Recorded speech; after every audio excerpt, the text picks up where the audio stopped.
आपण पाहतोय कोणतीही ठोस भूमिका त्यांची पहिल्यापासून नव्हतीच. केवळ ओघाने बोलणं हे त्यांच्यामध्ये होतं आणि आतापर्यंत कोणतेही पुरावे त्यांच्याकडे नाहीत. आतापर्यंत त्यांनी जी काही विधानं केली ती पुरावे अभावीच केलेली आहेत. मी जवळून त्यांच्या बरोबर काम केलंय, पाहिलेलं आहे सगळं आणि म्हणून आम्ही ठामपणे बाजू मांडतो. तशी त्यांच्या कोणतीही बाजू मांडता आली नाही. जितेंद्र आव्हाड एक बोलतात, सुप्रिया सुळे एक बोलतात, म्हणजे एका पक्षात असून त्यांचा एकमेकांना ताळमेळ नाहीये आणि कायमच त्यांची सगळ्यांची वक्तव्य ही चार दिशांना राहिलेली आहे. त्याच्यामुळे महाराष्ट्राच्या जनतेच्या लक्षात आलं की आतापर्यंत त्यांनी जी काही विधानं केलेत त्याच्यामध्ये कोणताही पुरावा नसताना विधानं केलेत आणि जनतेची दिशाभूल करण्यासाठी ही विधानं केलेत.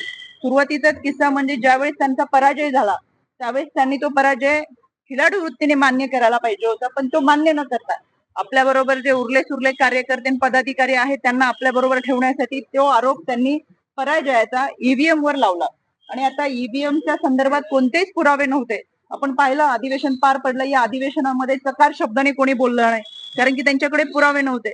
महाराष्ट्राच्या जनतेची दिशाभूल करणं हा एककलमी कार्यक्रम हा विरोधकांचा आहे आणि तोच एककलमी कार्यक्रम सुप्रिया सुळे आणि जितेंद्र आव्हाड पुढे घेऊन जाताना दिसतात.